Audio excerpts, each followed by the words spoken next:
महाराज जी, आपके चरणों में कोटि कोटि प्रणाम। महाराज जी, श्री जी की कृपा से भजन कीर्तन और साधना जितना भी हो पाता है उतना करते हैं, किंतु हमारा मन हमेशा अकेलापन महसूस करता है। हमारे सांसारिक और आध्यात्मिक कर्तव्यों का निष्ठा से पालन करने का पूरा प्रयास रहता है, किंतु ये हर पल अकेलापन का एहसास बना रहता है। तो बहुत बढ़िया है, गलत थोड़ी। अकेलापन ही तो अच्छा है।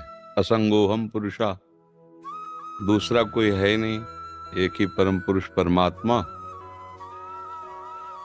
अब दूसरा भाव से प्रकट किया जाता है। यहाँ सब अभाव है जगत में, यहाँ भाव टिकाना धोखे में फंस जाना है। तो ये भजन का फल है कि आपका मन अकेलापन अनुभव करता है। अच्छा है, इससे और बढ़े। गिरा अरथ जल बीच सम कहियत भिन्न न भिन्न, बंदो सीता राम पद जिनई परम प्रिय खिन्न। खिन्न माने कुछ अच्छा नहीं लगता, कोई अपना नहीं है। और यही वैराग्य की तरफ गति होती है। और जब वैराग्यवान भजन करता है तब अनुराग प्रकट होता है। अभी तो भजन राग का नाश करेगा, अभी तो भय भी पैदा करेगा मन। अभी आपको भयभीत कर देगा कि भगवान के मार्ग में नहीं चलना चाहिए, ऐसा भयभीत कर देगा।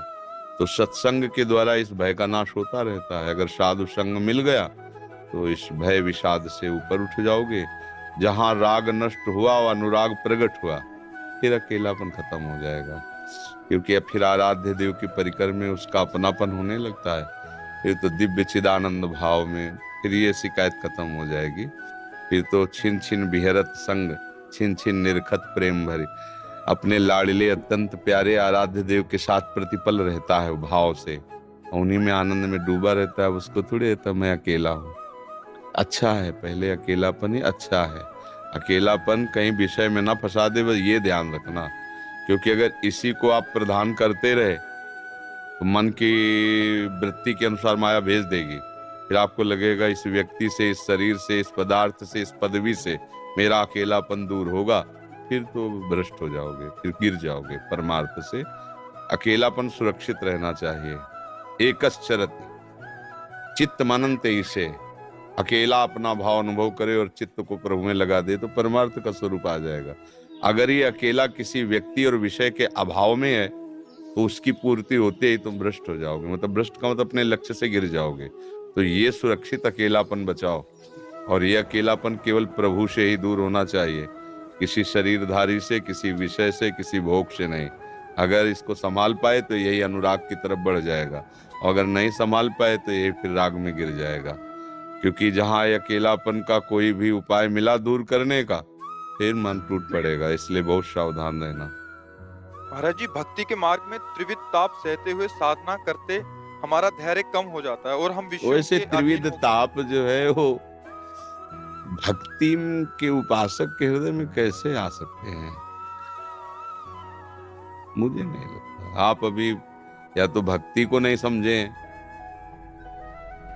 तो आप ऐसा बोल रहे हैं। नहीं, भक्ति और त्रिविध ताप नहीं। त्रिविध ताप नासै सकल सब सुख संपत्ति होए, सब सुख संपत्ति होए। हृदय में प्रिया प्रीतम के चरणारविंद का जे ही चिंतन प्रारंभ होगा, त्रिविध ताप नासै सकल सब सुख संपत्ति होए। फिर एक बात गलत हो जाएगी ना। जब हम प्रभु का भजन करते हैं, दैहिक दैविक भौतिक तापा, राम राज नहीं काहू व्यापा। यदि हृदय में काम राज्य है तो तीनों का प्रभाव पड़ेगा। यदि राम राज्य है हृदय में तो कैसे प्रभाव पड़ेगा। और राम राज्य ही भक्ति है। जो शब में रमा हुआ है उसी को कृष्ण बोलो, उसी को हरि बोलो, राम बोलो, उन्हीं के तो नाम है प्रभु के।